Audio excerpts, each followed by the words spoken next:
I thank all of you all for agreeing to serve and coming here today for this kickoff meeting. And also, I want to just thank each and every one of you for agreeing to hold up on any substantial business or substantive business until the City of St. Louis has an opportunity to make their selections and seat all of their freeholders.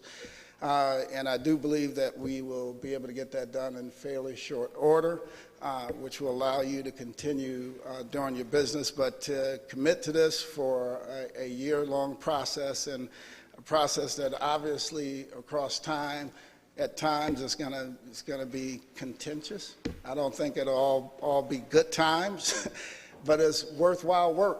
So on behalf of the Board of Aldermen and people who aren't here to thank you personally, I want to thank you for agreeing to do that.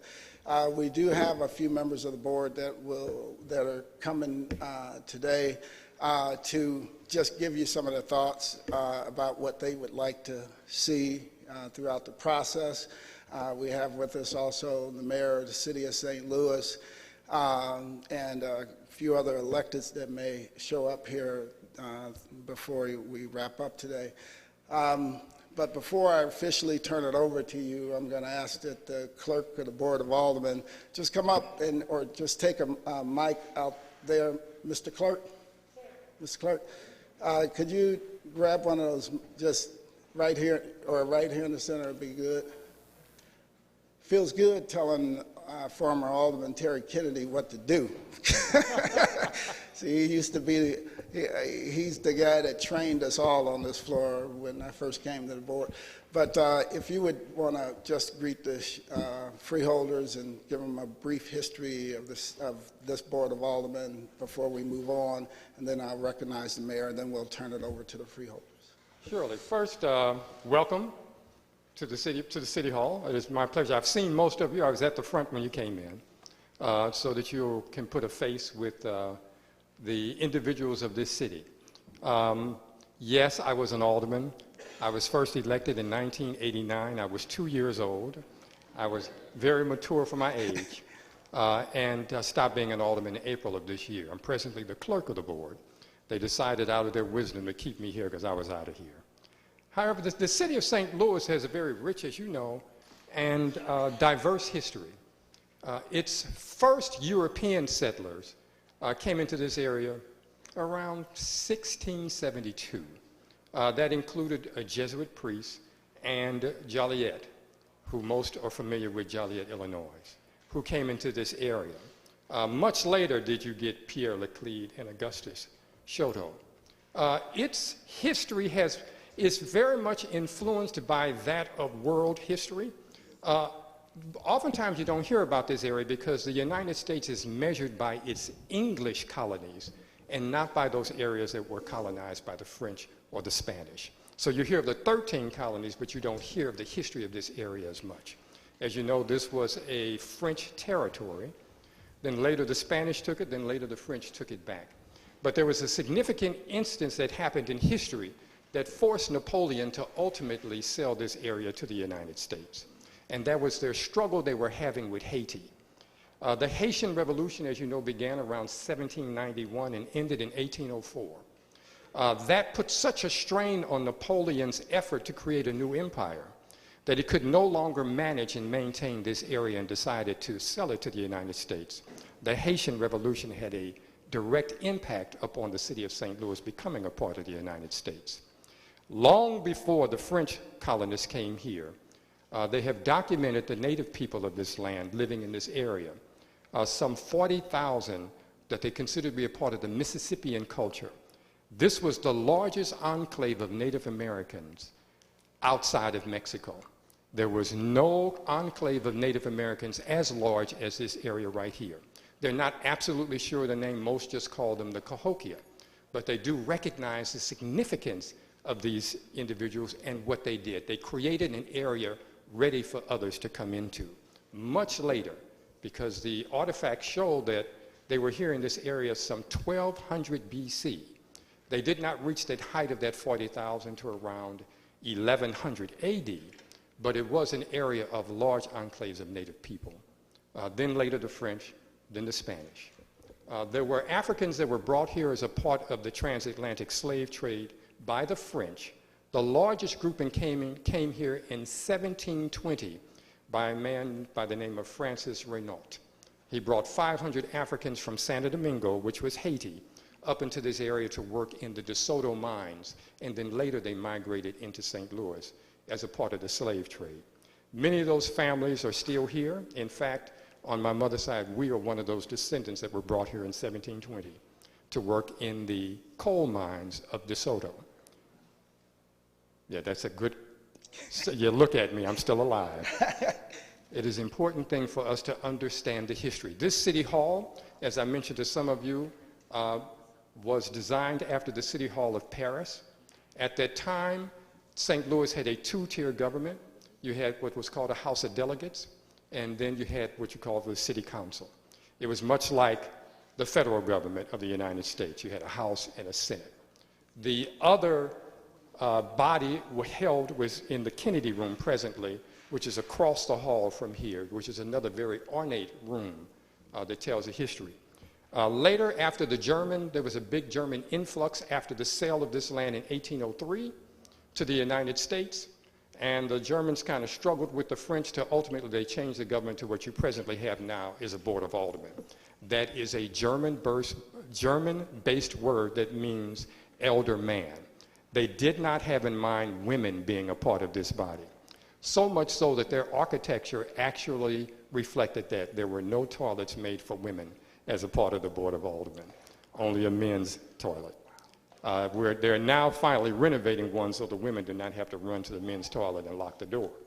But culture and history affects architecture, it affects your attitudes, it reflects our understanding, it reflects in everything that we do. And so the president wanted us to share a little of the history of the city of St. Louis in very broad strokes, so they will recognize the diversity of this area, African American, Native American, Spanish, French, and then later the English and the Germans and the Irish and all others. If we work very hard and recognize this great diversity, we can make this a very rich and beautiful place in which to live because we have all of those heritage a part of here. And so it is, again, my pleasure. They oftentimes say I'm one of the oldest here. That's not by age. That's supposed to be by seniority, but it is certainly my pleasure to welcome you here to your first meeting, as the state constitution says, here in the chambers. It was our intent to make you feel welcomed. There are refreshments in the other room, and our president will take you from here. Thank you for the opportunity. Thank you all. Madam Mayor.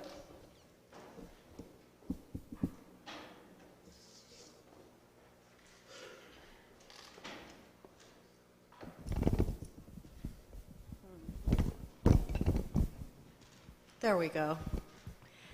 Thank you all for being here today. It's my pleasure to welcome you here to City Hall, as is called for, as you know, in the state constitution. Of course, I think this is a historic day. The Board of Freeholders has met several times over the last 120, 30 years, but for our generation, this is a historic day that this is the first meeting of the Board of Freeholders. As you know, the state constitution has required that the mayor and the county executive nominate 9 individuals to serve on the Board of Freeholders, and the governor should nominate 1. On September the 23rd, I nominated the 9 members. The Board of Aldermen at this point has not approved those members. We are trying to work that out. We thought we might have a vote last Friday, but that motion was denied by the president. And so we're still trying to work that out. I appreciate the tack that you've taken, which is not to do substantive business until you have the 9 members of the city of St. Louis. And I would say that I certainly hope that that will be very soon. I would hope that the Board of Aldermen will take this up on this Friday, which is their next meeting. Of course, there's a committee meeting, I believe, that has to happen in advance of that. So at any rate, I want to thank you for serving. I want to say this is a historic day. Sometimes we tend not to stop and reflect on what that might mean for the future of our region. You have a lot of power. You have a lot of leeway for what you might propose to the voters of both the city and the county. I know that you are all highly qualified and that you'll take that very seriously, as will the appointees when they get here from the city of St. Louis. So thank you for serving. This is a big time commitment and a serious commitment, and I think that we will all be better off for your efforts. So thank you. All right, thank you, Madam Mayor. And with that, I'm going to hand it over to the Board of Freeholders to continue the meeting. As I stated earlier, I've been in conversations with the county executive, and he thought it would be a good idea today, along with myself, to hear from the various different members of the Board of Aldermen. Some of them are in the chambers today, some of them are here along the wall, and some of them are at their desk, about the things that are, important to them. I certainly hope that we will get to a resolution this week. What the committee members have been stressing to the mayor is the importance of having representation from throughout the city of St. Louis, particularly in some of their neighborhoods, some of the neighborhoods and communities, particularly north of Del Mar, that have been cut out of the picture for far too long. We know that Better Together failed largely because people did not feel they had a voice. They didn't feel they had a seat at the table or an opportunity to see what is important to them expressed through the process. So the board has been working to get there with the mayor, and I think that we're very close, and I have hopes that we will have our members seated by this Friday so that we can continue to process and engage with all of you. Again, thank you so much for taking the position of holding off on any substantive work. With that, as discussed earlier, I'm going to turn it over to Joe Blanner, the governor's appointee, for you guys to move forward with your business. If it's okay with the other members, I'd like to hear from the aldermen and alderwomen as to your perspective on this process, and if you have any insights that you'd like to share with us, that would be wonderful. Good morning. My name is Sharon Tyus. I am the Alderwoman of the 1st Ward. I used to be the Alderwoman of the 20th Ward before I was gerrymandered. I came back here a few years ago because my community wanted me to represent them. I am the chair of the Rules Committee. I am also the vice chair of the Intergovernmental Affairs, where the mayor's nominees sit. My first question I have is always, I'm a rules person. I have not been able to find out where this meeting was noticed up. Where was this meeting noticed up? Because per the Sunshine Rules, we're not supposed to have a meeting without noticing up the meeting 24 hours. So I want to know. Yeah, the meeting was noticed up, as discussed. We can discuss but the clerk told me he didn't do it. Okay, so that's why I want to know where they did it, because it wouldn't have been his responsibility. Can we, Alderwoman, this is an organizational meeting. No business is going to take place here today. This is a meeting largely to give an opportunity for you all to talk to the current freeholders. They will officially kick off their meetings after we make our appointments, which hopefully is this Friday. So, Mr. President, you know I'm very good with the rules. You interrupted me. I had the floor, and you know I'm very good with the rules. So please let me finish, okay? I appreciate it. I'm not going to grill them like I would you. I'm going to be very nice and put my company manners on, but I am going to finish what I'm going to say, okay? And so I have the floor. They recognize me. Please, I don't think that I'm out of order. There are a couple of lawyers on here on this board, and I am an attorney myself, and so I'm used to pushing back. The reason why I asked that question was because I was under the understanding that you were going to elect officers today. So if you're not going to do that, I'm not going to file a grievance, although the reason why I do that is because some people who very much believe in the Sunshine Rule approached me about, well, we can't find it. Where is it? Can we come? So I just want to caution you all to please notice up meetings, okay? And it's not really our clerk or the people in the county's responsibility. That will be your responsibility to make sure that it's noticed up. So that's always, I'm always the rules person here. And I just want to make a couple other corrections. The governor didn't have a nominee. The governor had an appointment. Doesn't have to go through the legislative body. That is very different. That is a different process. So people want to wonder why we do not have the people appointed from the city. It is because we have a seven-member committee that's made up of 5 people who live north of Page. That is the heart of North St. Louis. I have represented North St. Louis longer than anyone that is sitting at the board. Even with me being gone 10 years and coming back, I am an advocate for North St. Louis. If you know Matthew Dickey, that's where I represent that whole part of Kings Highway that has the median. My husband and I are not lower income, we are upper income. We make significant more than many people in North St. Louis. We chose to live in North St. Louis because we think that people, my husband comes from the neighborhood that we live in, and we think that people with education has to stay there and advocate, and we don't like that whole narrative that's out in the community, and neither does my community, about all the poor little black people in North St. Louis. It is something that offends us, and when I ran in 1991, I ran on that there was a middle and upper income black people that lives here. And that we need to be heard. Not that the other people didn't, but that don't destroy our neighborhoods. Pretty much that's what redistricting and gerrymandering did. We were very successful, highest voting ward, Democratic ward in the city. We brought in everybody from Bill Clinton to everybody else got the most votes from us.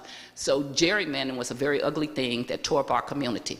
I came back here to perpetuate that, to continue the conversation about, hey, North St. Louis is not some little community that's begging, okay?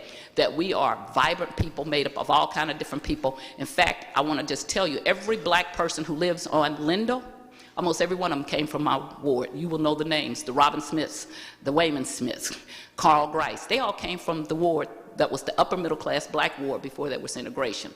So we resent the indication that we shouldn't be represented, and we've made that known. We didn't try to have a conversation in the press. We let the mayor know, because she used to be a member, that we were not happy. 5 members on our committee live north of Page. When you tell us we only get one member, that's not going to be okay with us. That is not inclusion. That is the same thing that happened down at the Arch. So white people sometimes think, well, we put some black people there. You pick black people who you want to have. It's like having a person who is anti-choice and then putting them on the abortion clinics boards, okay? So that is not okay with us. So this was not something that we took lightly. It's not something that we wanted to be out in the open fighting. In fact, the press will tell you that we kept it to ourselves. I heard one of your members say it doesn't matter where you live. It does. I actually am not from St. Louis. I grew up in Central Illinois. I lived 2 years in the Central Quarter, right around the corner from the mayor. I lived 7 years in South St. Louis when I was going to WashU School of Law, and I've lived 32 years in my house in North St. Louis. Absolutely. So I've lived all up and down Kings Highway. It absolutely does make a difference, and it makes a difference when you're making a consideration about that we are made up of wards, and we're concerned about having effective representation that reflects the things from my community. And I want to give you a little anecdote of how much it makes a difference. When they gerrymandered my ward, I had a corner that had the 4th ward one corner, the 18th ward another corner, and the 1st ward another corner. Those three people lived right across the street from each other. None of them could run for office in the other wards, and they lived right across the street from each other. So where you live makes a difference. So we want to be included, and inclusion does not mean people agree with you. Inclusion means that people might come and bring a very different perspective. And in my years of being on the board, almost 20 now, I would have had 30 now, is that I have found that if people actually listened, they got a very different perspective than if they don't listen, okay? I'm an advocate. We have alderwomen here now because when I got elected, they only called women aldermen. I absolutely rejected that. I got the rules changed because that was important to me. We have now half of the board is women. I'm proud of that. When you're making your decisions, the other thing is that black people are the majority of the city. You're representative right now. Look at you. You're representative of what the county looks like. But the nominees don't represent a majority African population in the city. We are the majority. We also hold most of the majority of the citywide elected officials. Almost all of them I have helped. I came back here. I've put myself in the background to help other people because African Americans can lead. a lot of what African Americans feel, what I hear in my community, is that there is this great push to merge the city with the county because they want to get rid of black elected officials. And so they are adamantly opposed to it. North County also has some concerns that I want you to know about. I know the people in North County that, because I've been around here longer than most elected officials. It is a concern that you not think that it's okay to just put everything together in one big pot and say this is the county now, and not recognize that black people, there's never been an African-American governor or any statewide elected official in the state of Missouri. So the most that we can get to is the mayors and the local elected officials here. We don't get to be state senator, state rep, but we don't get to be statewide. That has not happened in Missouri. I grew up in Illinois, where right now they got 3 statewide elected officials. So it's very different when I deal with this politics from where I grew up. So we do not want us to be thought of as monolithic in North St. Louis. We are a diverse group of people, but we do want to be thought of as being included. We want our board to be reflective, just like the county's board. You're majority Caucasian in the county, and it reflects that. But that is not what it reflects in the city with the mayor's nominees, and it does not reflect a fairness about people being included in different parts. I talked to my counterparts out in the county because I know them, and they told me that Sam Page worked with the elected officials out there and tried to make sure that at least one was from each district. That makes sense to me. Now, we have 28 wards, but you could have did one from these 3, another from these 3. There was a way to do it. So I don't want you to think that we don't want to be in the process. We actually want to be part of the process. I was here before the mayor. I was here before the comptroller. I was here before the president of the Board of Aldermen. And I'm the only person in history that got gerrymandered and came back here to fight for my community. And so I'm here to implore you to be inclusive. Don't just have meetings in certain parts. I know this first meeting was supposed to be at the board, but here are different people. Don't let people who can't represent me and don't live in my community speak for me, because they don't. And that's what I told the mayor's nominees. You can't speak for me because you lived here 25 years ago. I lived in Decatur, Illinois 20 years ago, but I can't speak for Decatur, Illinois. Now, I've been gone since 1974. So some of you I know personally, I've had conversations with, I've had dealings. I look at Mr. Nations. I'm an advocate. I am unabashedly an advocate for North St. Louis, okay? And so as you go to do these things, please, please understand, we're not begging to just be part of the county, okay? And this has to go to a vote. And if we don't feel that this process is going to be a fair process, it's going to be dead on arrival. I appreciate that you guys are not getting into substance things. Again, my things is look out for North St. Louis. Look out for the fact that we're not trying to be, not work with you.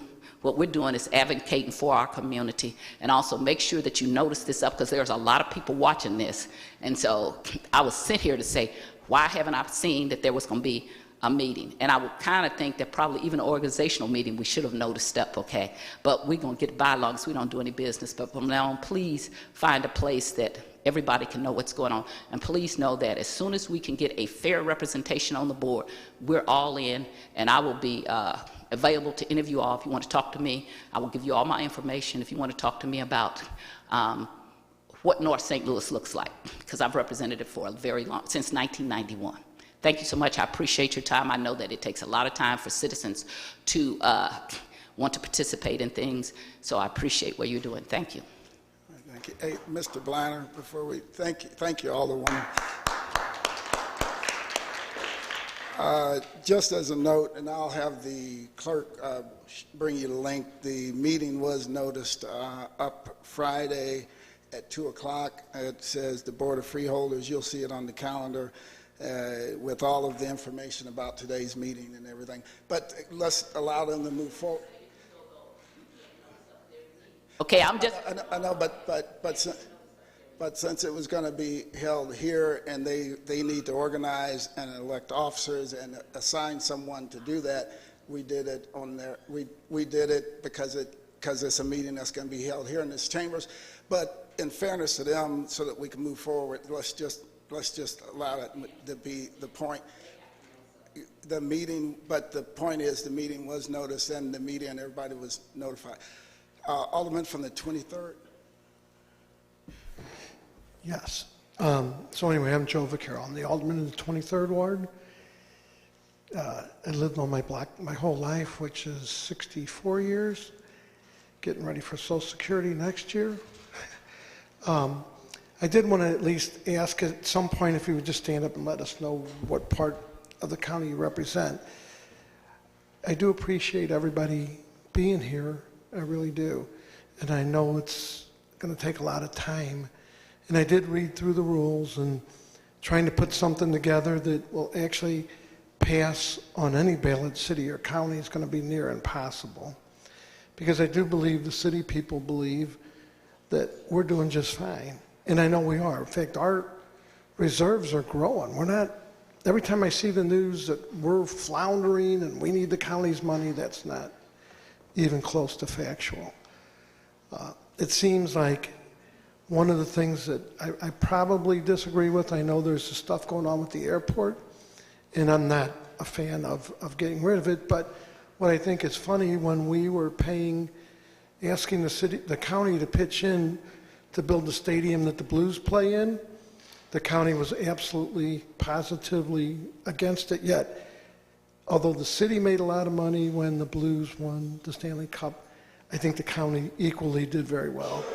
And I know that's not part of yours, but I thought I'd throw that in. And I would like to thank the mayor and the president of the board. They have been working back and forth to get this done. It seems to be hung up in committee, and I'm sure we'll get it done. But anyway, I just wanted to let you know that these guys got a very hard task, near impossible. I guess you got a year to meet off and on, and then it's got to be publicly put out, and then it has to be an election that is 6 months away from any other election. So this process is going to be a very long process. And again, I would encourage you to think about everything you're doing, because anything radical will never pass the city or the county. I mean, that's just a fact. Some things could be combined, but I think if you start talking about trying to combine police departments, they're so different in pay and in what they get for benefits after they retire. Fire departments, fire protection districts, schools. I don't see how you could possibly change all that. Ask someone from the city police department to take a cut in their pension, or ask someone from the county departments to make less money, or you got county police that make, I guess, like $70,000, $80,000, county firemen that make that, to say, gee, well, you can come down to what the city makes. I don't think you're going to get these guys to say, gee, we'll work for $50,000. We got good officers and we got good firefighters. These are things that there's no way that I don't even see. I mean, you guys could spend the rest of your life and mine trying to figure out how to put these things together, but it'll never happen. Anything radical like that will most likely not pass either the county or the city. You're also going to be tasked with, is the county going to join the city, or are we going to become a municipality in the county? Either way, I don't see how that's going to be something, that's going to pass. So I just thought I would throw that in. I don't want to give a long speech. It went longer than I should. But what you're tasked with is going to be near impossible. I think the group's been put together one time before, and they chose to do nothing. That when they saw that the task ahead of them was just not something that's even close to possible. And that might be what you end up doing at the end of it all, saying, gee, we met and we feel there's nothing we can do to combine these things. But I just want to throw that out there. If you have any questions for me, I'd be happy to answer them. I'm standing here, and at some point, if you could just let us know who you are. Some people may know all you, but I know like two. So anyway, does anyone have questions for me? Okay, well, God bless. I'll be hanging out back there, and at some point, if you could identify yourselves. Thank you.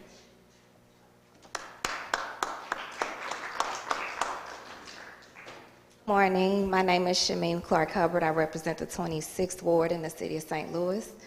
I'm not going to hold you longer with some of the echoes of some of the sentiments that I have with my colleague from the First Ward on making sure that representation is equitable on this Freeholders Board. I think we all clear on that. What's unfortunate, you know, you can't legislate morals, so we have to depend on people and their personalities, their consciences, and their hearts that they're going to do the right thing and have a good faith effort at this process. So I'm here just in presence this morning. I'm watching, listening, learning, because I don't know if you all know I'm probably the newest, one of my freshman classes here with me. But so I'm here, I have a level of optimism about not just this process, but about the Board of Aldermen, about the legislative process. So I'm here. Again, like my colleagues, if you have any questions for me, I can answer the questions. It's important for me that, along with my colleagues, I advocate for my community and the city as a whole. One of the things that I will note that was left out of Better Together that was important to me was the education piece, because I know how education correlates with not just the poverty levels, but just the way the community thrives and is sustainable. So if I could have an input on this, I would love to see a bigger light casted on education within this freeholder process. Thank you, and I look forward to hearing from you all.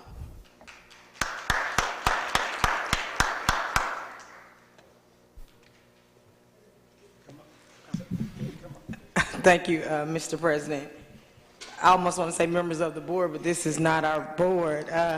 But first, I would like to thank you all for coming. I'm Tamika Hubbard. I'm the other Hubbard. That's my sister-in-law. I don't want to confuse anybody. I've been here since 2011, and I represent the 5th Ward.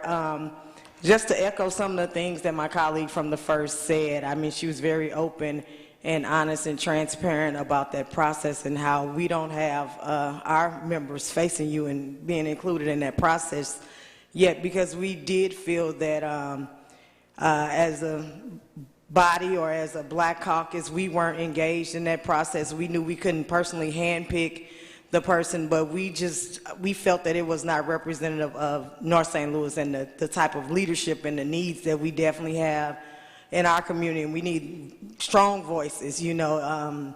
It's kind of unfortunate sometimes people think that just because you put a Black person on the board that they're the voice for all Black people, and that's not the same. Someone can be Black and have the same experience as someone white, you know, just difference in color. So that was very important to us. I didn't sit on the committee where that decision was made, but I watched it, and I do know that we weren't properly engaged in that process.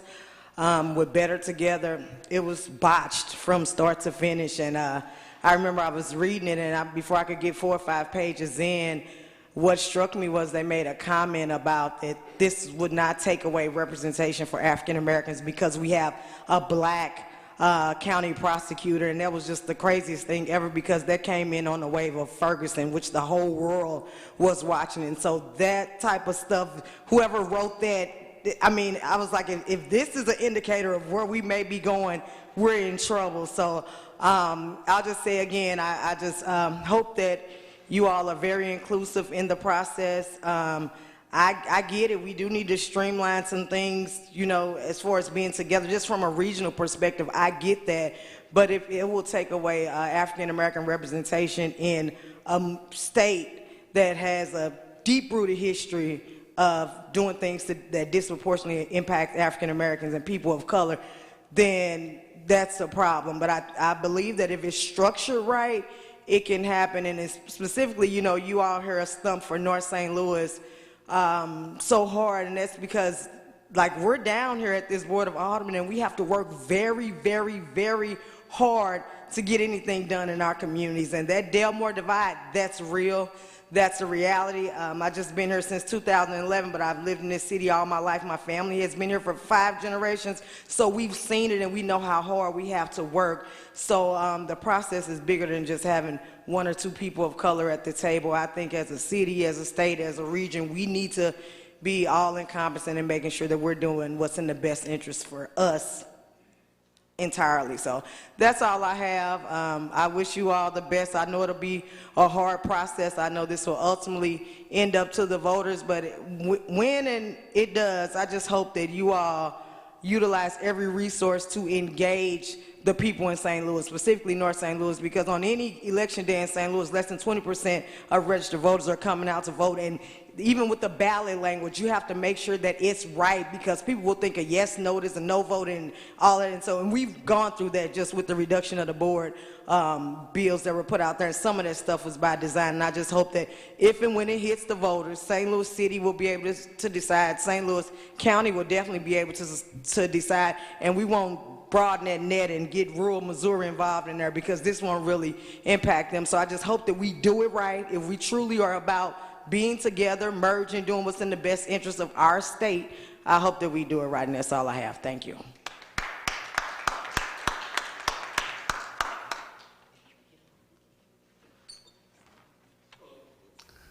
Hello, my name is Brett Narayan. I'm the alderman from the 24th Ward. For any who may not know the ward map, it's kind of a crazy map, but a big chunk of my ward is the Dogtown area, so right going down 40.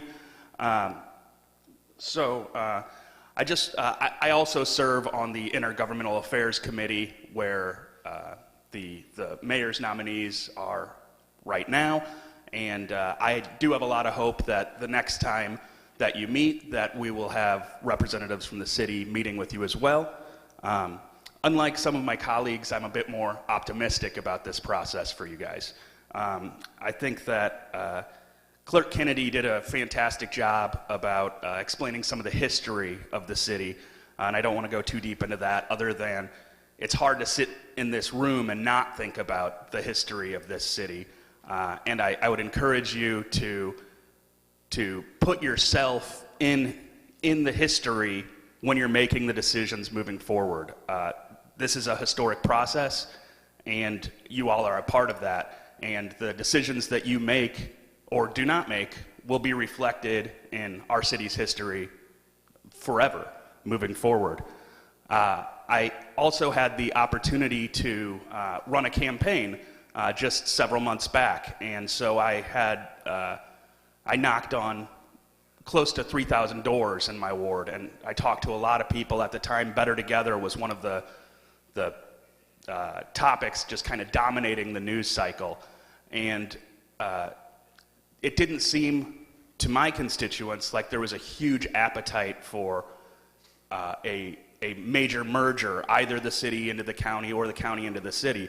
So I would encourage you, looking forward, to look towards what could be more efficient for both the city and the county, what could be cost-saving for both the city and the county.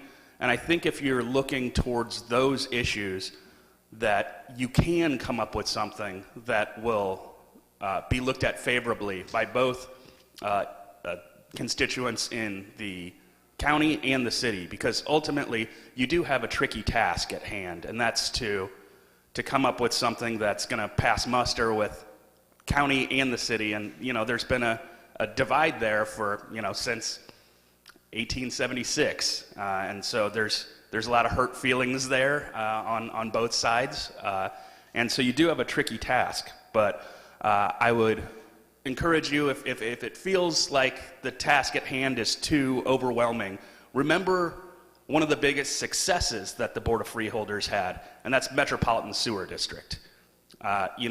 We look at our sewer district, and it's a gem of the region, and that came out of the Freeholders process. Before that, there was, the city had their own sewer district, the county theirs, and when they merged, it became a much more efficient process that ultimately ended up doing a lot of good for both the city and the county. As my colleague Shamim Hubbard said, I would encourage you also to look towards schools.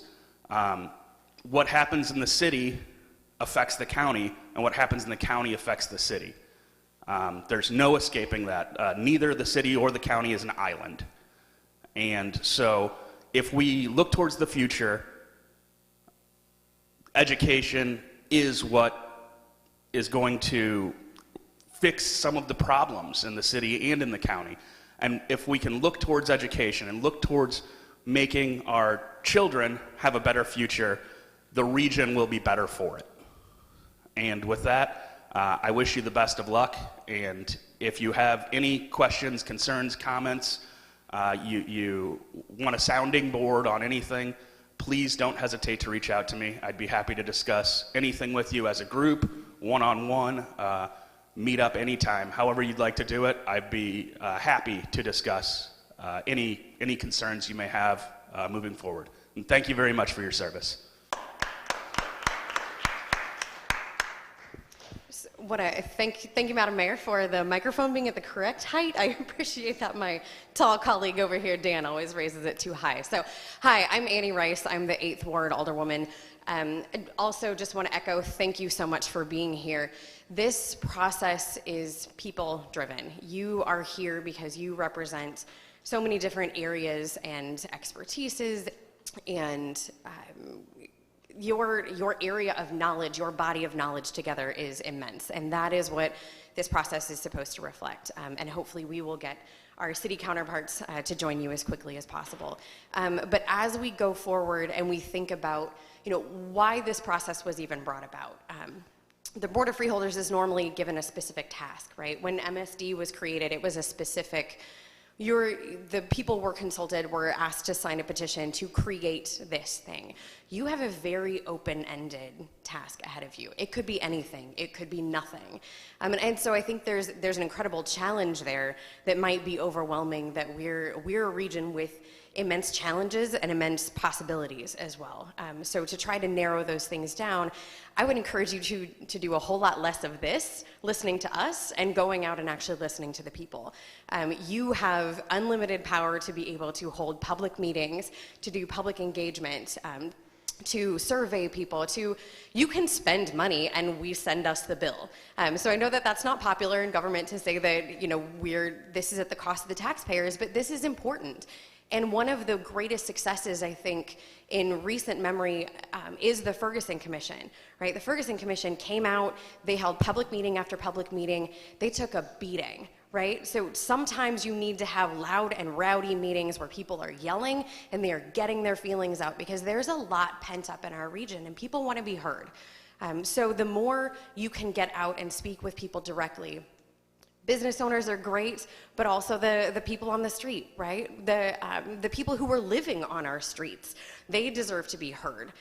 The CEOs of major corporations are invested in our region, but also our school teachers, our children that are coming through. Please do not neglect our children as we go through this process. That's another piece that is incredibly important. And as we're I think one of the criticisms that came out of both of the Board of Freeholders nominees that were put forward was that, no offense to all, you're a little bit on the older end. And it's something that, I'm the 4th youngest down here on the board.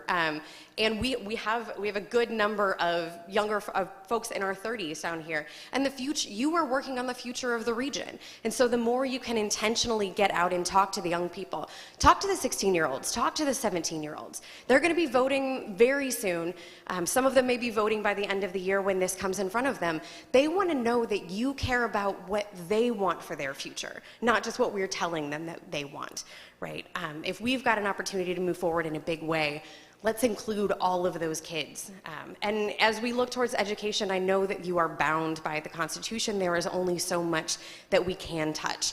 But please do work work as far to the edge of your boundaries as you can, right? You have the ability to supersede statute, just not the Constitution. And that's huge. And if this really is a people-driven process, if you are out there listening to the people and this becomes a people movement, we can go places with that, right? So I just want to thank you so much for your service. This is a huge task. It's not going to be easy, and you're going to get a lot of blowback from a lot of different areas. But thank you for committing your time. Thank you for committing to listening. Thank you for bringing what you have to the table. And like my colleagues, available to be a part of the process as much as possible, but hopefully our representatives will join you soon. And any way that I can get my constituents involved, get the people of the city involved, we really want to do that. So let us know how we can help facilitate those conversations as well. Thank you.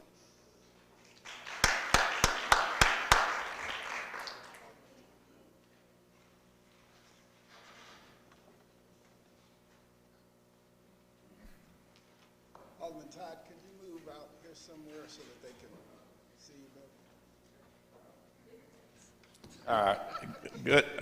better? Good morning. My name is Jesse Todd. I'm the alderman for the 18th Ward. My concern is that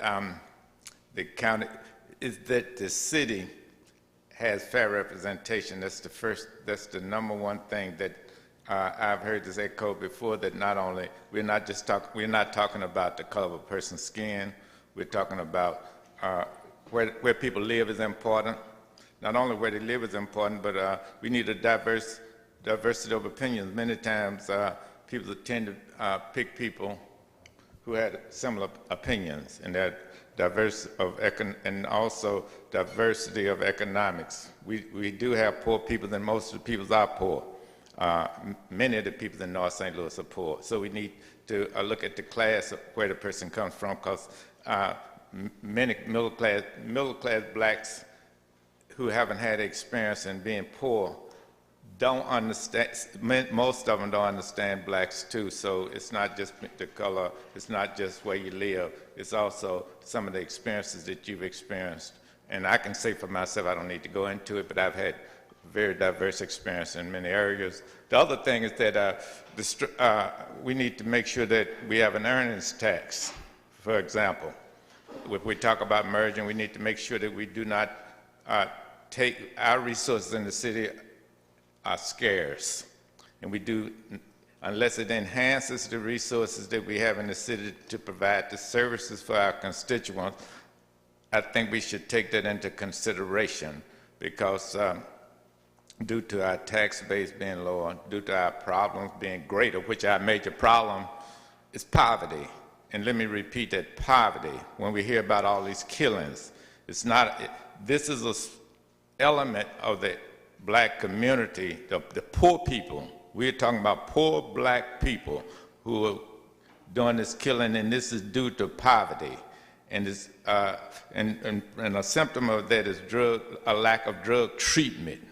So when we're talking about merging, we need to take all of these problems from the bottom up, merge, and if we're talking about coming together, we need to deal with them. And I'm not talking about putting people in prison, which costs Justice Center right now talking about $30,000 to keep a person in a state penitentiary. We're talking about up to $50,000, which we could reduce crime if we for $10,000 and save taxpayers' money and save lives. So I hope when we look at it from the bottom up, making our community truly safe. Not talking about bringing more police officers in to solve the problem. These problems are not police problems. These are economic problems due to technology. First, it was automation that drove African Americans to the city when the cotton pickers and the tractors took over the land. Because at one time we were not killing each other. So once the technology took over, automation took over, and technology is taking over now, robots taking jobs. So we're talking about social problems. And when we talk about merging, I hope we're not talking about, let's just come together and sing Kumbaya. I hope we merge, come together, and deal with these human problems, because if we don't deal with them, it's useless. It's a waste of time and a waste of lives. It's a waste of taxpayers' money. When we have the state, the city, county, and state prisons paying up to $50,000 to keep a person people in there, especially African Americans, who was charged with crack cocaine. And then in some other states, we need to speak on that. people in your position need to speak on that. It is your responsibility. It's not somebody else's responsibility. It's my responsibility as the elected official. It's all our responsibility as people who represent people in a position to speak truth to power, to speak it, tell the truth. The truth is marijuana is a good example where it's legal in many states. Then at the same time, it's illegal on a federal level. But then we got many people, African Americans especially, that are rotting in prison right now, away from their families. And we talking about why these kids and young people killing each other. What did they do? They took the money out of the community. I know because I was part of the anti-poverty program. Billions of dollars were taken out. And then what happened was that they replaced that money with crack cocaine. The government, the city government, the state government, the federal government, and then locked up all these parents after taking the money out. Then what are the people supposed to do? And then they tell people at the state level and the city and federal level that you cannot get a job. Sometimes after you commit a crime, you can't get a job, you can't get a license to go into business. And let me summarize. And then they go into the drug business, which is a hazardous business.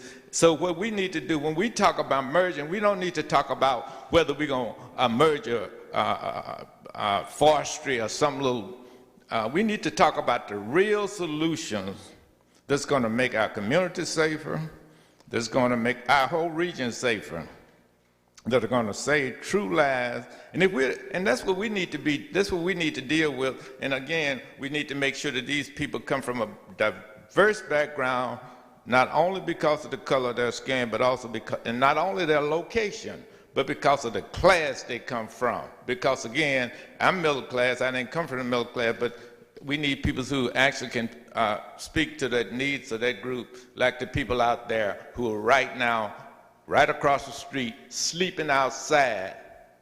We need them inside. And those who are, and other people who are not from, who don't have the same privileges that many of us have. So again, wish you success, but I hope we go into more in-depth problems than just the surface. And then I think whether it passes or not, sometimes is not the issue.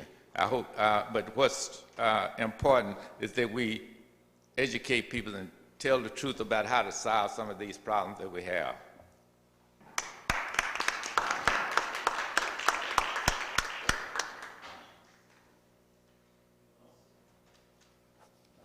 I think the first order of business we have is to elect an interim chair for the purposes of this meeting. So, Dee, you're sitting in the middle. Would you like to, for this meeting? You seem to have the front and center. This is for this meeting? For this meeting only. That's all, just so we can get through the agenda and adjourn and take motions and whatnot. I would second that. Is that acceptable to the rest of the board? Yes. Thank you. Okay. All right. Well, we have been asked to introduce ourselves and tell what part of the county we're from, so maybe that would be a good next thing for us to do. And could we start down at the end, Cheryl, with Okay. Hi. Gee, thanks. Okay. I'm not sure exactly what you want me to share, so I'll just share what I think is important. My name is Cheryl Milton Roberts.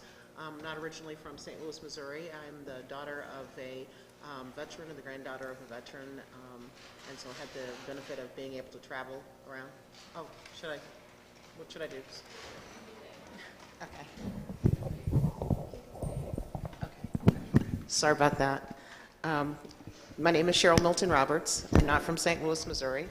Originally, I've been here since I graduated from the University of Missouri-Columbia. My father was a veteran, so I got an opportunity to travel the world and live in Germany and different places. So I have kind of a different perspective than many on lots of things.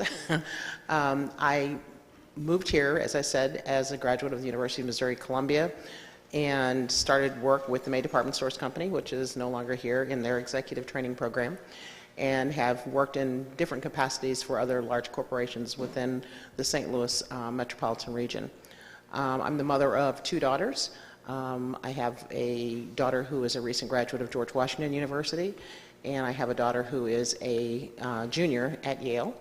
And everything that I do and all the work that I've done that is not my paid work, if you will, has been really around giving back to the community and about focusing on the children, because, you know, I think it was very valid what Ms. Rice shared, and that is we're not doing this for us, because when we get all this in place, if whatever it is, we won't be here.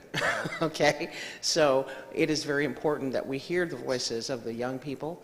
It's very important that we understand what their concerns and things are.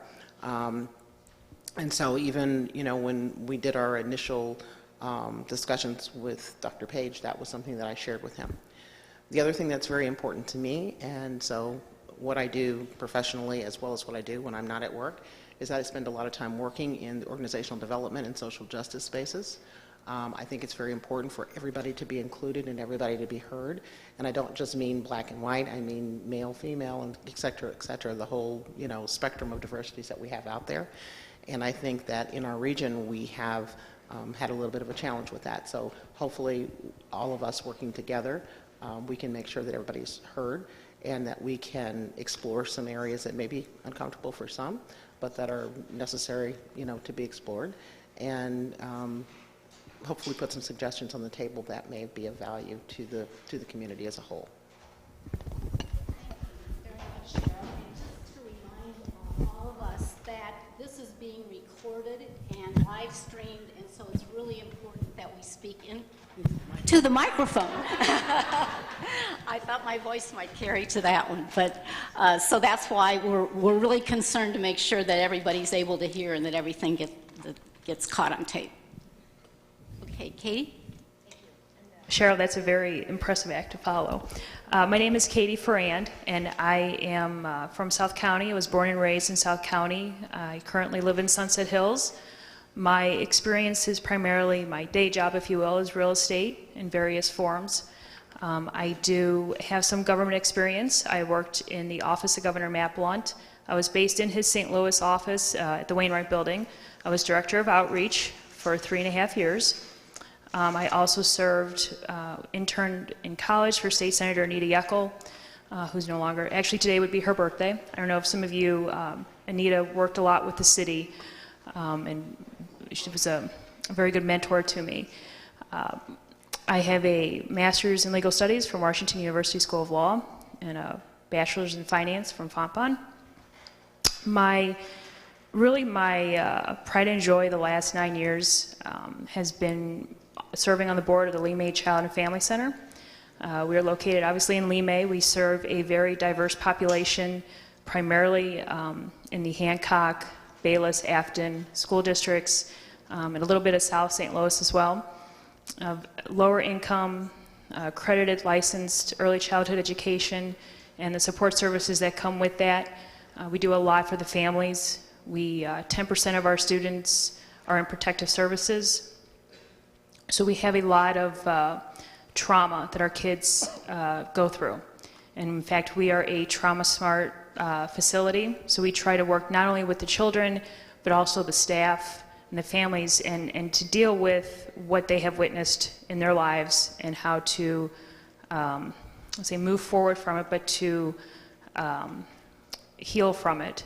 And so that has been really a focus. I do not have children, but I had a very blessed childhood, and to see that these kids are in poverty, homelessness, drugs, and this is in South County, that I know that it's obviously not just localized there. And anything that we can do for the youngest, like you said, so many have said, the poverty and education, that's where we should start.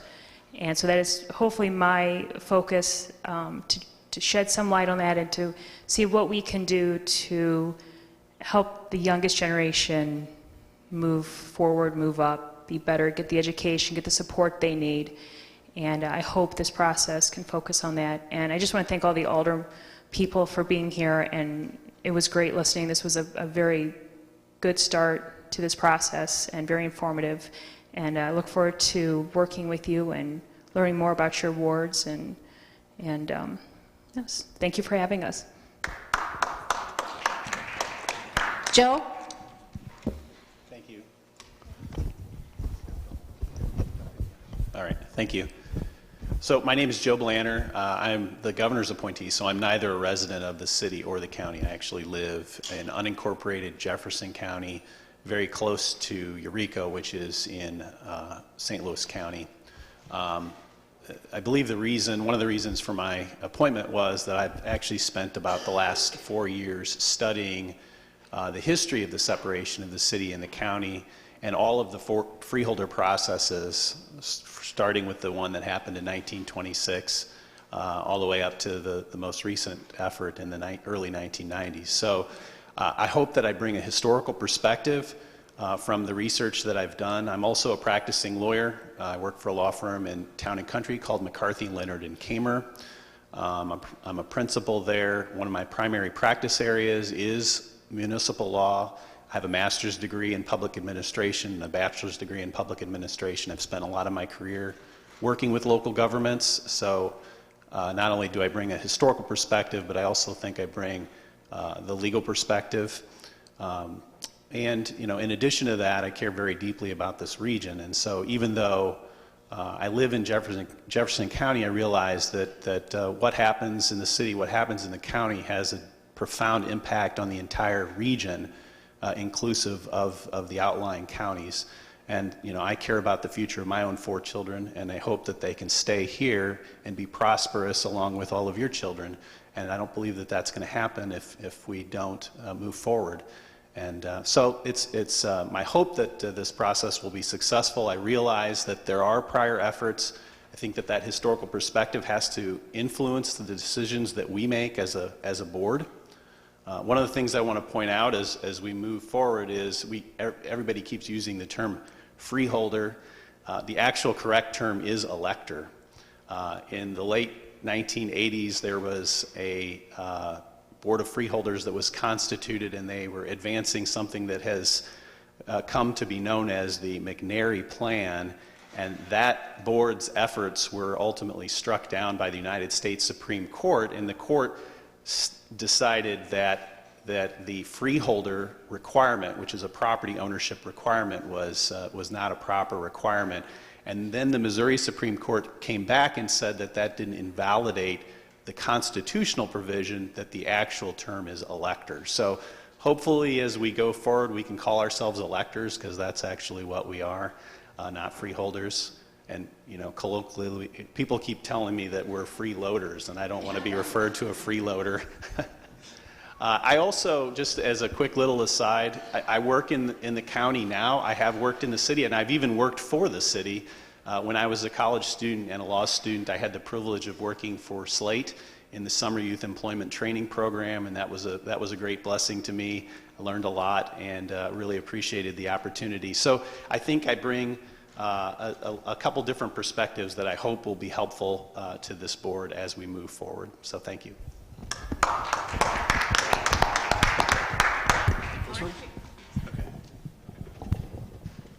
Well, good morning, everybody. My name is Mark Mantovani. Thank you so much for your comments to the alderpersons. I have pages of notes already. I will do my best to remember the counsel that you guys have given, and we'll try to consult back as we engage in this process.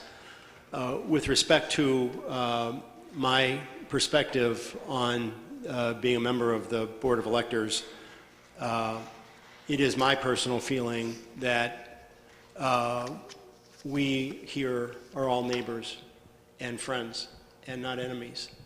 I come here with that in my heart, that I hope to serve the region. My neighborhood, my street is not my priority. I understand those who have strong commitments to the representatives that they're serving, especially those who are elected officials. That, frankly, is not my primary objective here. I have been concerned for many years about the trajectory of our overall region, and I have felt that the disaffiliation and the division across our community on the basis of a number of factors, regional or locality in which we live, race, and whatnot, holds us back tremendously. And so I very much welcome the opportunity to try to help the region think deeply about how we can improve our structure so that people are not left behind as they are today, and that the region is not left behind as it is being, in my view, today. Personally, with respect to my background, it's probably kind of out there. I mean, some people have perhaps heard my story before, but for the people who were under a rock, so I was born in the city, raised in Afton. I have lived in different communities across St. Louis County. I've lived in Afton and Sunset Hills and Glendale, and now we, for the last 10 years, have lived in Ladue. I have worked in the city of St. Louis on numerous occasions. I relocated my business to the city of St. Louis, which, to the consternation of some county folks, as a practical matter. I have worked in Clayton and De Pere and Chesterfield and near South Side and whatnot. I've never really gotten this division, frankly, between city and county. I don't describe myself when I get on an airplane as somebody other than somebody who lives in St. Louis. I feel a brotherhood to people who live in the city as I do people in the county. If that makes me somehow not an effective representative, I apologize, but that's just the way I look at the world. So, lawyer, master's in finance.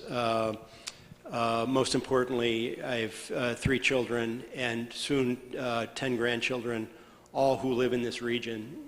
Consequently, the future of the region is crucial to me, and I welcome the opportunity to serve. I had occasion, I'll shut up here in a second, but I had occasion last night.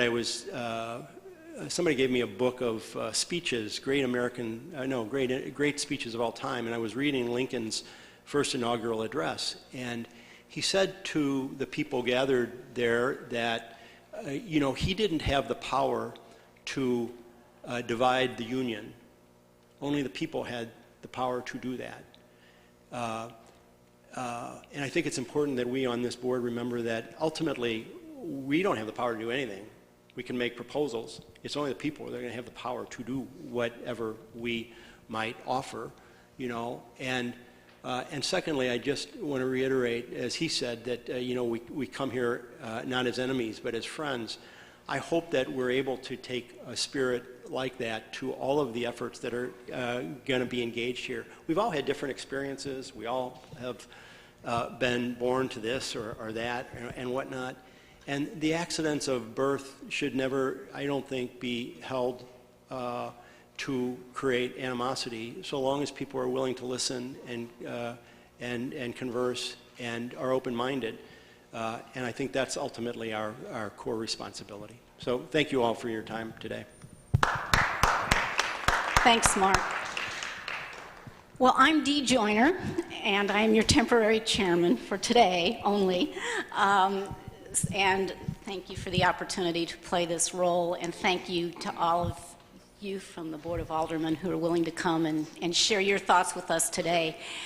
I'll tell you a little bit about my background in just a minute, but I want to start by saying that I truly believe for us to do the job that we've been asked to do, listening is going to be absolutely critical. And that we would be well served in the early days of our time together once we get our city electors to join us, that we spend a lot of the first part of our work listening before we start coming to any conclusions about proposals that may or may not get put forward. And I also agree very much that it's important that we get around the city and the county to hold those listening sessions and those meetings so that we go to the people. My background is that I spent the first part of my career working in local government. Primarily, I worked for East West Gateway Coordinating Council in the early years, but then most of my government career was with St. Louis County government.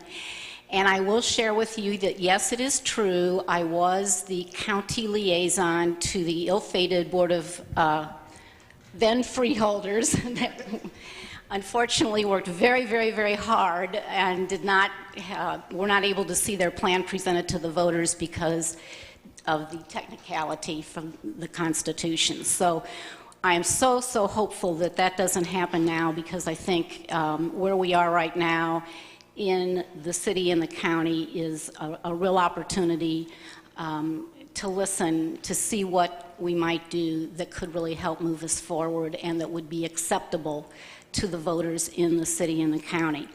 After my work in county government, I spent the next career for almost 30 years working for Commerce Bank, most recently in talent development and community relations and charitable contributions. So volunteering in the community has always been an important part of my life, and as a result, I've been involved on a number of boards and worked on a number of different kinds of projects.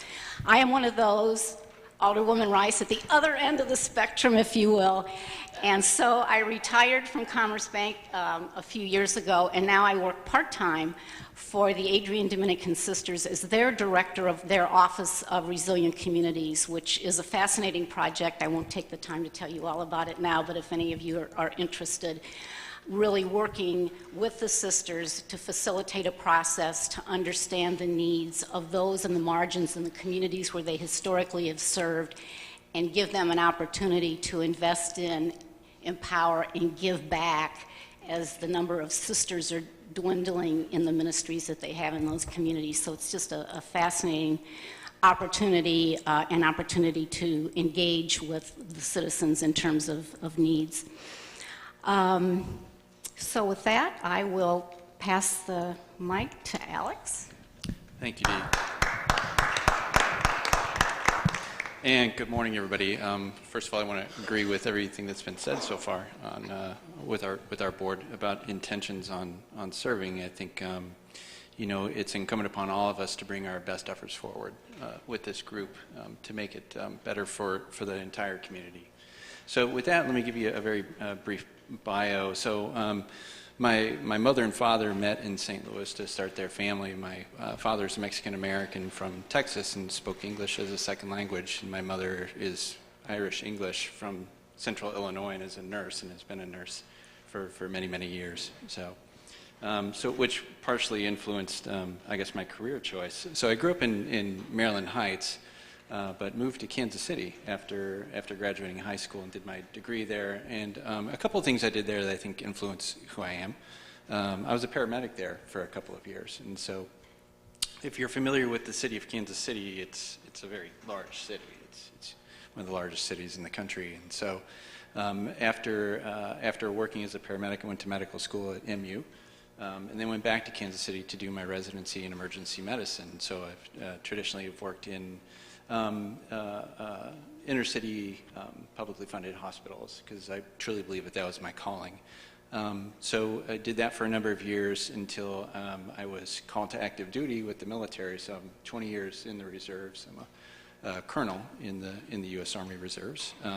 And what may or may not be appropriate to the position that I'm holding now is I led a civil affairs team, which, if you know the military, it's the rebuilding and working with host nations to rebuild societies. And so that's what I did for a year, was rebuild part of the healthcare sector in the middle part of Iraq.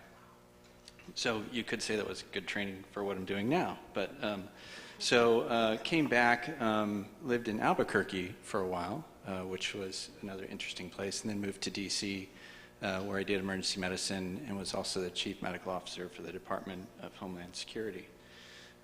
So I come from the 5th District in the county, and so that's where I currently live. I chose to move back to St. Louis with my family after our stint in D.C., because I love St. Louis. I truly do. Currently, I'm the Chief Medical Officer for SSM Health, which many of you know has 8 hospitals here in the St. Louis metropolitan area, but we also serve 3 other states, Southern Illinois and Mid-Missouri. And so I thoroughly enjoy doing that. I've also been a professor in public health for a number of years as well. I've truly enjoyed hearing all of the passion that's been in the room, and it's evident from what I'm hearing that everybody truly wants the best for the metropolitan area. And I'll leave it with something that we discuss at SSM Health, which I think reflects on my personal nature, which is servant leadership. I do believe that everything I've done in my life has been to serve other people, and that's what I'm here to do for this board as well. So thank you.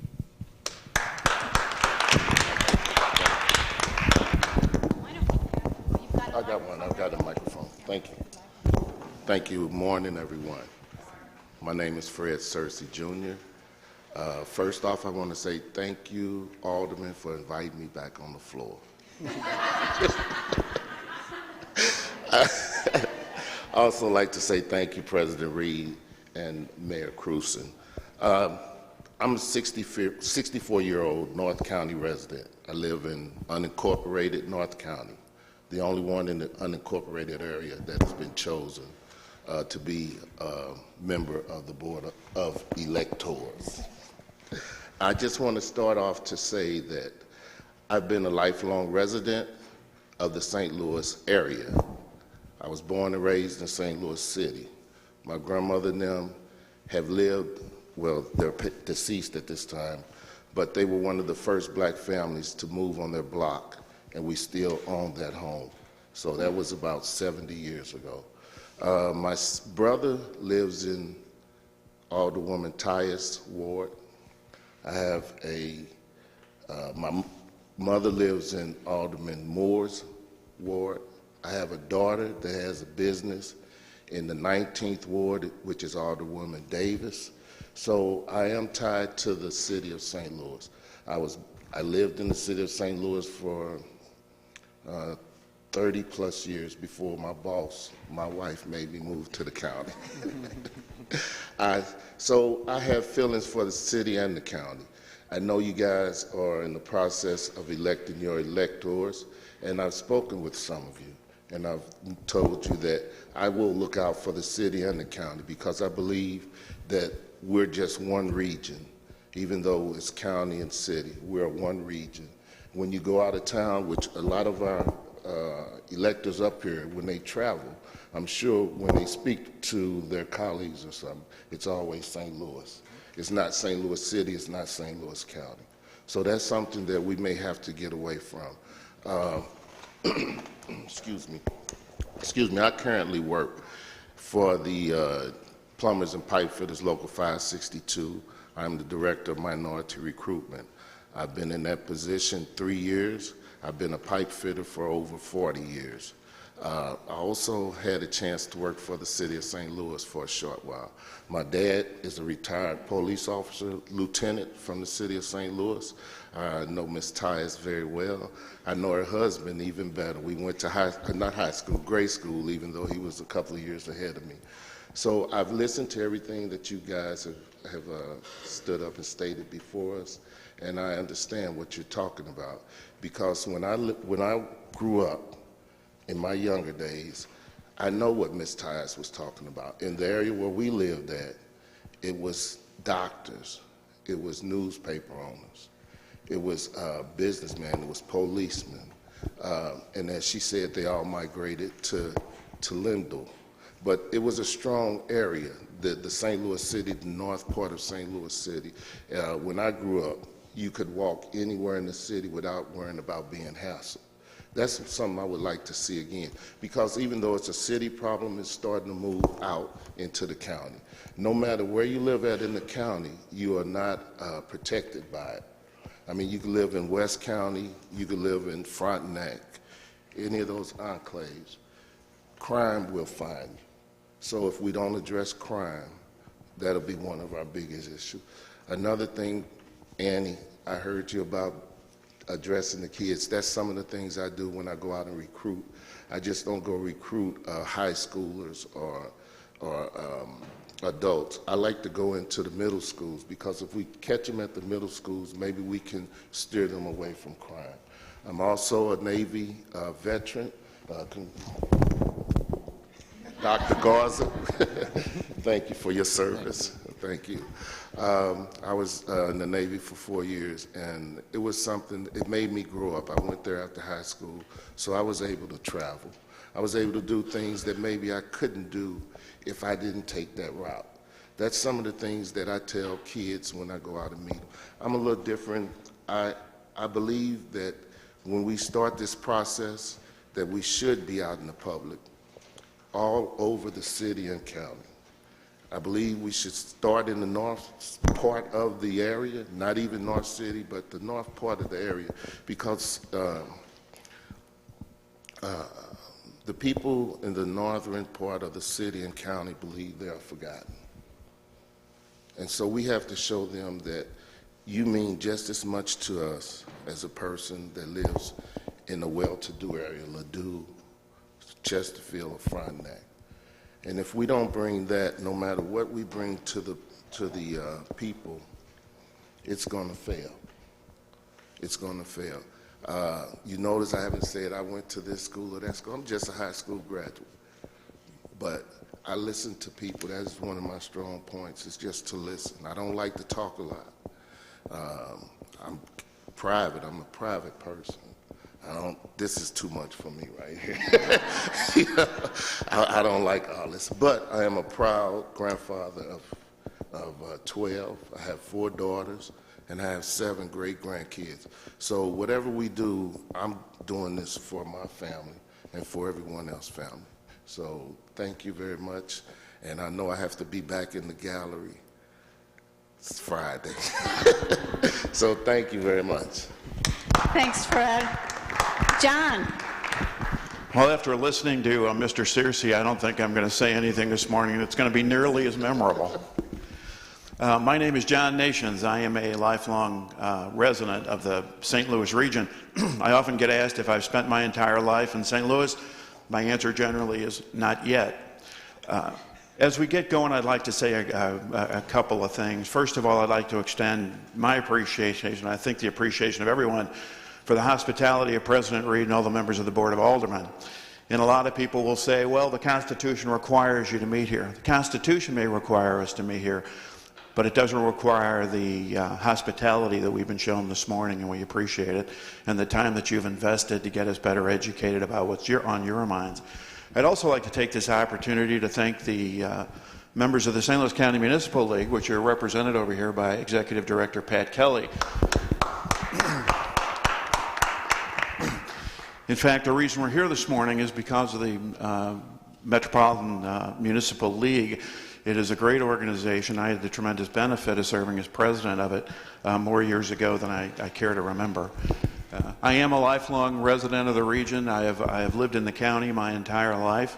Started out in Webster Groves, moved to Shrewsbury University City, and I have lived in Chesterfield for the last 27 years. But I am a third generation member of my family, a third straight generation member of my family to be committed to public service.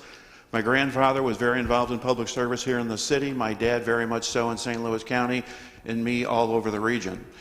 Of the 25 years I've spent in public life, probably the 2 most notable roles are I was mayor of the city of Chesterfield for a decade, and then I was president and CEO of Bi-State Development for more than 8 years, which set a record in that position, and I can explain why. No, just kidding. But what it's given me the opportunity to do, which makes me very excited to serve on the Board of Freeholders, is I have had the opportunity to do like many of the things that have been expressed today. I have stood in just about every ward in the city of St. Louis at one time or another and all across this region, listening to people for a very long time. I have stood and listened to people in just about every municipality throughout the county, and I have stood in the regions all up and down the east side. I think we have a historic opportunity. I am mindful of the fact, as I sit here this morning, that we have a historic opportunity, and there's a lot of history that goes with it. This is an effort that has been tried multiple times in years gone by. And often the result of it has not matched the great hopes with which the efforts were launched. We hope, I think all of us, and those to be named to the panel, that this time we can really improve our region in a lot of ways. As I say, many efforts have been tried, and now it's time to really make some progress. I am confident that we can do so. I think that St. Louis, and a lot of you maybe have heard me say this and maybe some of you have not, I think St. Louis stands on the brink of a threshold of what could be a very dazzling future. I have spoken all over this region. I have spoken all over this country. I have worked with people throughout the region and all over the Midwest who look at St. Louis as the opportunity of a lifetime. The question is, here in St. Louis, can we get our organizations and our people together to seize the opportunities that await us? As we look to the future of St. Louis, it is one of the most resilient places in the United States. I would dare anyone to find a place that has been more resilient than our community. The people who carved their existence out of the wilderness 300 years ago to become one of the great cities of its time, to transform itself into an industrial society time and time again. St. Louis has found the leadership, the will, the resilience to transform itself to make it successful, and frankly, I'm confident we can do so again. And I think a lot of that will be reflected in this process. Just in our lifetimes, we have seen St. Louis be reborn. In the 40s, St. Louis was referred to as first in booze, first in shoes, and last in the American League. Then we shipped the Browns off to Baltimore, where they've continued their winning ways. Then we transformed into an economy that was manufacturing and aerospace. Now we're an economy that talks about financial service sector, tech sectors, manufacturing, all kinds of things that open up opportunities and should open up opportunities for every person all across our region. So I look forward to the meetings that we're about to have, the input of our community, the opportunities that await us. And frankly, I look forward to, hopefully, with this group, making a tremendous contribution to improve our region and create a brighter future, not just for people in the city, not just for people in the county, but for people all over our region. That's my hope. Thanks, John. Carol. Hi, my name is Carol Stroker. I am a resident of the city of Hazelwood. I grew up in the city of St. Louis, but I 52 years in Hazelwood. I am a member of North County. Very defensive of North County. I love my community and I look after it all the time. I was elected to the city of Hazelwood in 1992. And I went from here to there. I was elected to the Missouri House of Representatives. I was a state rep, 78th District. And then I went from there to the school, represented Hazelwood School District, which was very dear to my heart. I love those little kids. And I think the purpose of me being here today is to listen. I want to listen and I want to learn what all the people in this community, in this region, has to tell me. So you can see, I grew up in the city, I love it. I'm a North County person, I'm defensive, and I care, and I plan to listen. So I think that's about all I have to tell you. So thank you so much. It's an honor to be a part of this. Thanks, Carol. And Jason.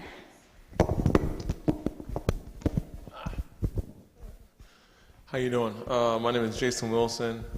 I want to say thank you to the board president, President Reed, to the aldermen as well, alderpersons, for making your awesome commentaries.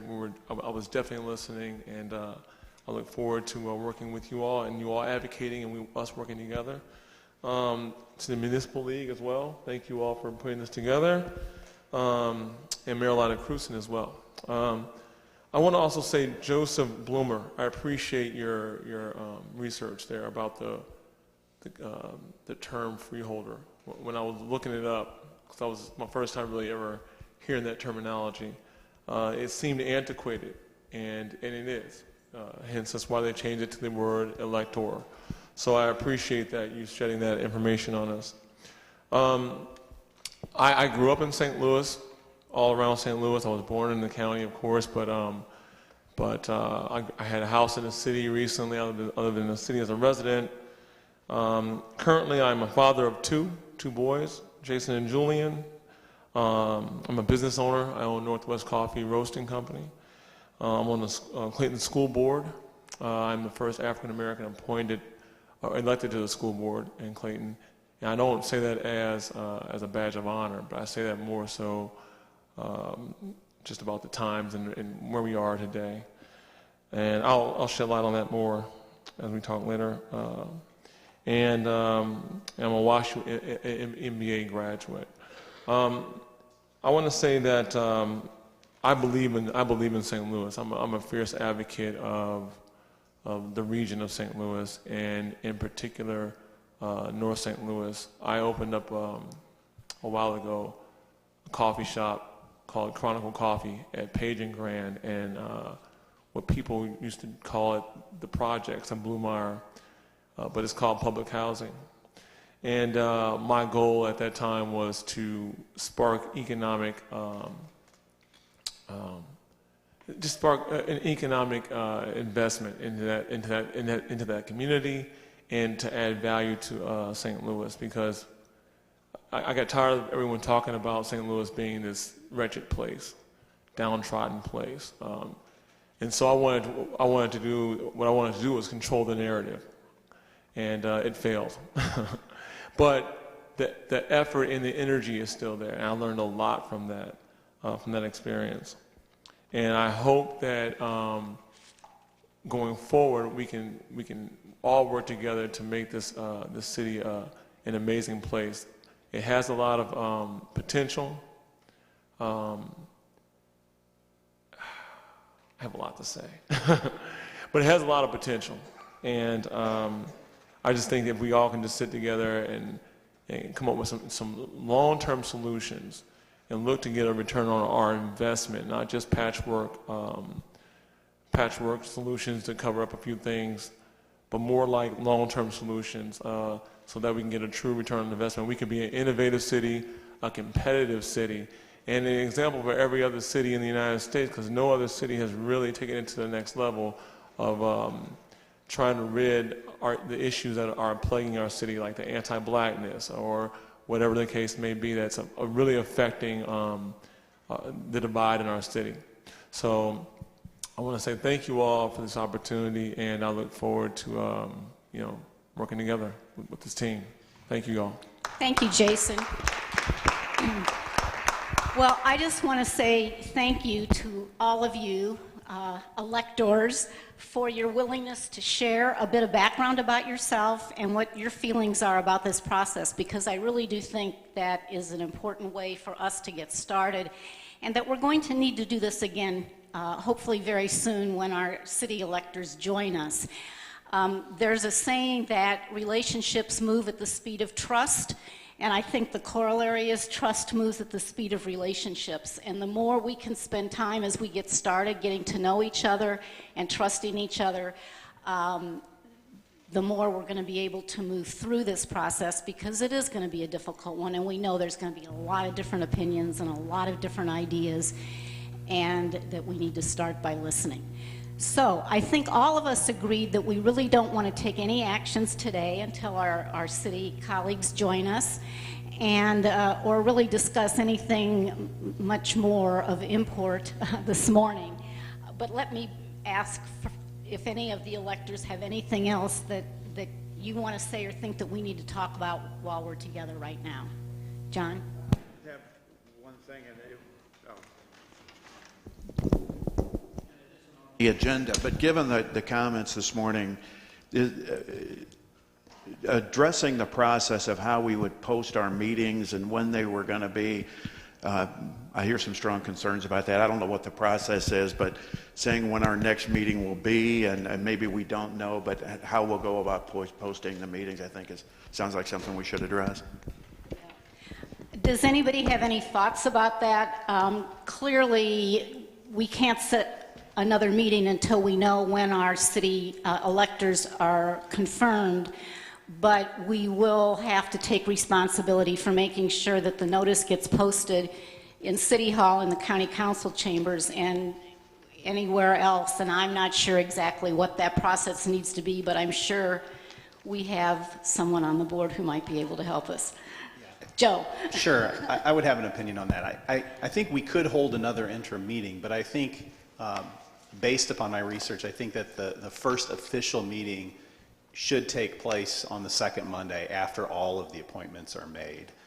So it would probably be a good idea if we were going to have another interim meeting to post notice just to make sure we're in compliance with the Sunshine Law. But if it looks like the city appointments are imminent, maybe it makes sense to just wait and have that next meeting be the second Monday after the city appointments are made, and then we can actually conduct business and elect a chair and formulate committees and take whatever action we deem necessary as a group. Okay, is that all right with everybody to handle it that way? Okay, thank you, Joe. And I'm not, I hopefully the city electors is maybe imminent, the confirmation of them. If it goes on much longer, we can reconsider another interim meeting, but I just hate to have us do too much more talking without them with us. Okay, anything else that anybody has for the good of the order this morning? We need to take a formal roll call. We don't need to take a roll call, but what we need to do is take a formal vote to adjourn when we're ready to adjourn, and then we need to record that. So, I had one thing. need- I'm okay. Cheryl Milton Roberts again, and I realized after my turn went on that I didn't state where I live. And I want to make sure that I do that because I want to make sure they know that I'm here and I'm speaking for them. I, too, have spent time in the city of St. Louis, both working and living in the Central West End. I live in what now I guess is officially called Mid-County, which is a fancy name for North County. So I live in the UMSL area and have lived in that area for a great deal of time. Greendale, Norwood Court, and now I live in Belle Reve Acres, so I represent that whole Normandy area. And one of the other things that I will say is I think I shared that I have 2 daughters. I have also an extended family that lives in the city of St. Louis in the O'Fallon Park area. And so very much, when I'm thinking of things, I'm not just thinking of one area, but thinking of the region as a whole. So I think that that's very important, and I think that someone else shared this, and so I will reiterate it. It's really important that everybody's voices, everybody's voice is heard, and that the people of color in the region, who are a formidable group, that they most definitely are represented in whatever it is. And I think there's some work that we as a group need to do so that we can make sure that we are taking in and using the learnings from the Ferguson report and the Ferguson Commission and so on, because work has already been done, and be very fortuitous of us to ignore that work and then to go on and do something else, okay, when a lot of time and effort has been put into that. And I just want to make sure I said that. Great. Thank you very much, Cheryl. All right. Anything else for the good of the order? What we are going to do is I'm going to ask for a motion to adjourn in a second, and then we're going to actually do a roll call vote so that we can memorialize who was here for the purpose of the official record, if that's okay with everybody. So is there a motion to adjourn? Is there a second? There's a motion and a second. Roll call vote. Joseph Blanner. Yes. Katie Foran. Yes. Alex Garza. Yes. Dee Joyner, yes. Mark Montavante. Yes. Cheryl Milton Roberts. Yes. John Nations. Yes. Fred Searcy. Yes. Carol Stroker. Yes. And Jason Wilson. Yes. It is a unanimous vote. We are adjourned. Thank you all again very much for your hosting us today.